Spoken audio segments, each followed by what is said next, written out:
కలిసి ముందుకెళ్తున్నటువంటి పరిస్థితి.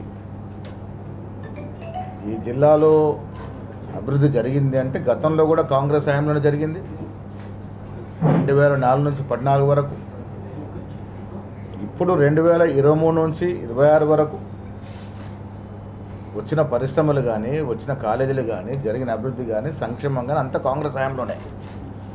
ఆనాడు రాజశేఖర రెడ్డి గారు ముఖ్యమంత్రిగా ఉన్నప్పుడు తెలంగాణ యూనివర్సిటీ వచ్చింది. అప్పుడు దివంగత డి శ్రీనివాస్ గారు, శాసనసభ్యులుగా సుదర్శన్ రెడ్డి గారు, సంతోష్ రెడ్డి గారు, షబీర్ గారు అందరు తాపత్రయంతో మేమందరం కార్యకర్తలుగా అడిగితే తెలంగాణ యూనివర్సిటీ ఇచ్చినారు. సుదర్శన్ రెడ్డి గారు మెడికల్ ఎడ్యుకేషన్ శాఖ మంత్రి ఉన్నప్పుడు మెడికల్ కళాశాల చాలా ఇబ్బందికరమైన పరిస్థితిలో కూడా ఢిల్లీకి పలుమార్లు వెళ్ళి మేము కూడా పోయాం. వారితో రకరకాల ఇబ్బందుల్ని అధిగమించి మెడికల్ కళాశాల తెచ్చుకున్నాం.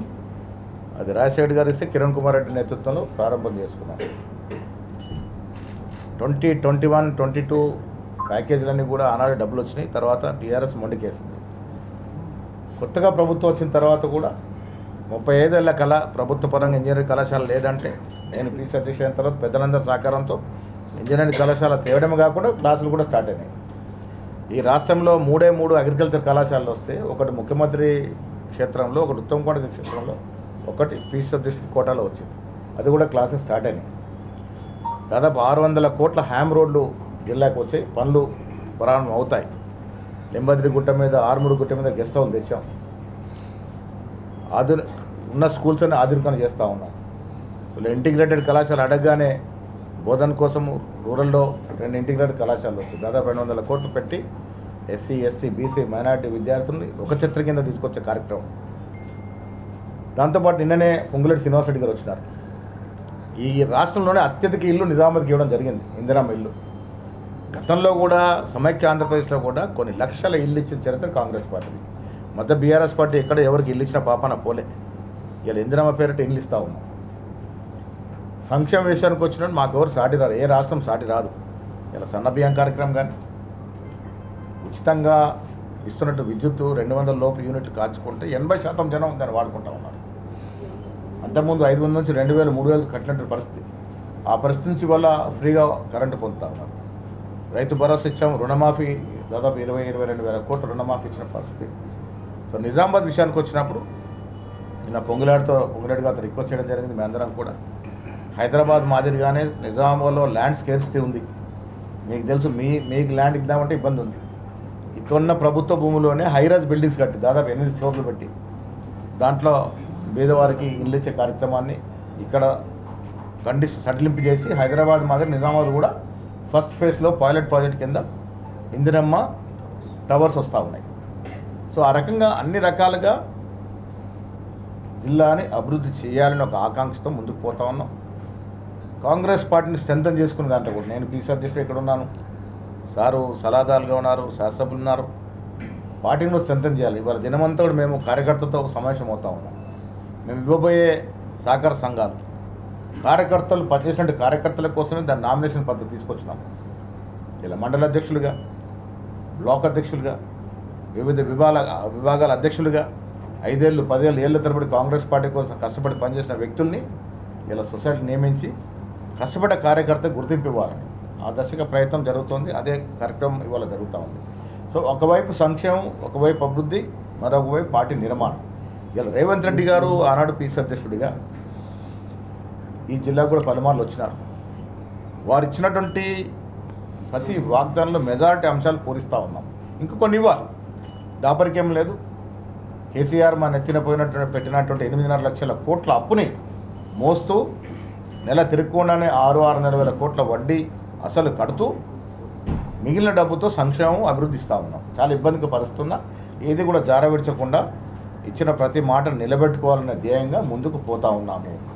దాంట్లో భాగంగానే ఇక్కడ జిల్లాలో నేను, నాతో పాటు సీనియర్ మోస్ట్ నాయకులు సుదర్శన్ రెడ్డి గారు, భూపతి రెడ్డి గారు, షబీర్ అలీ గారు, చాలామంది ఎక్స్ఎమ్మెల్యేలు, ఎక్స్ఎమ్మెల్సీలు, మా కాంగ్రెస్ పార్టీలో పనిచేసినటువంటి డీసీ అధ్యక్షులు, అర్బన్ అధ్యక్షులు అందరం కలిసి కూడా మా ధ్యేయం ఒకటే, నిజామాబాద్ జిల్లాని అన్ని రకాలుగా అభివృద్ధి చెందాలి.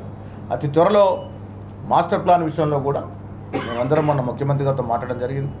దాని మీద రివ్యూ చేసి మాస్టర్ ప్లాన్ని కొంత ఇబ్బందులు ఉన్నాయి దాంట్లో, ఆ ఇబ్బందుల్ని అధిగమించి మాస్టర్ ప్లాన్ కూడా ఇంప్లిమెంట్ చేయాలి. తద్వారా నిజామాబాద్ జిల్లాని మేటి జిల్లాగా మార్చుకోవాలని ఇలా చాలా పెద్ద పెద్ద మాటలు మాట్లాడుతూ ఉన్నాం టీఆర్ఎస్ బీఆర్ఎస్ నాయకులు. వాళ్ళ ముఖాలకి స్మార్ట్ సిటీ కూడా చేయలేని పరిస్థితి.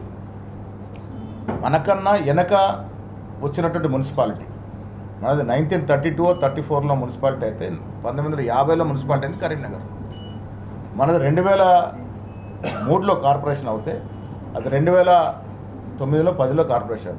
అది స్మార్ట్ సిటీ అవుతుంది, మనది అమృతలో ఉంటుంది. ఇది పని చేత కాదు. మాటలు మాత్రం పెద్ద పెద్ద మాటలు సంస్కారహీనంగా మాట్లాడుతూ ఉన్నారు. సరే ఎవరైనా మాట్లాడినా ప్రజలు మా వింటున్నారు, ప్రజలు అన్నీ గ్రహిస్తూ ఉన్నారు. అభివృద్ధి ధ్యేయంగా మేము పనిచేస్తూ ఉన్నాం. ఈ జిల్లా అన్ని రకాలుగా అభివృద్ధి చేసుకోవాలి. ఇలా బీఆర్ఎస్ నాయకులు కూడా చాలా మాట్లాడుతూ ఉన్నారు. 10 ఏళ్ళు ఏం చేశారు మరి? 10 ఏళ్ళు మీరు అధికారంలో ఉంది, మీరు ఎందుకు ఎవరు చేయొద్దన్నారు? మిమ్మల్ని పనులు చేయలేదు. ఇవాళ చేస్తుంటే కడుపు నొప్పి మాట్లాడుతూ ఉన్నారు. సరే నేను రాజకీయాల గురించి ఎక్కువ ఎవరిని విమర్శ చేసుకోలేదు, కానీ నిజామాబాద్ జిల్లా అభివృద్ధి ధ్యేయంగా ముందుకు పోతా ఉన్నాం. అందుకే మేము ముందొచ్చాం. మా అందరి ధ్యేయం కూడా మరొక 2.5 సంవత్సరాల్లో జిల్లాని అన్ని అంగులతో వ్యవసాయ పరంగా, పారిశ్రామిక పరంగా, పామాయిల్ ఇండస్ట్రీ వస్తూ ఉంది ఆర్మూర్లో. తుమ్మల నాగేశ్వరరావు బాగా శ్రద్ధ పెడతా ఉన్నారు. కొంత క్రాప్ డైవర్సిఫికేషన్ జరగాలని రైతులు అర్థం చేసుకోవాలి. ఒకే క్రాప్ వేయడం వల్ల ఇబ్బందులు వస్తాయి. దీనికి సరిపడా ఇంతకన్నా ఎక్కువ ధర వచ్చే క్రాప్స్ చాలా ఉన్నాయి. కొంత దాన్ని డైవర్సిఫికేషన్ కావాలని రైతులు కోరుతా ఉన్నాం. అపార అనుభవం ఉంది సుదర్శన్ రెడ్డి గారు రైతు విషయంలో.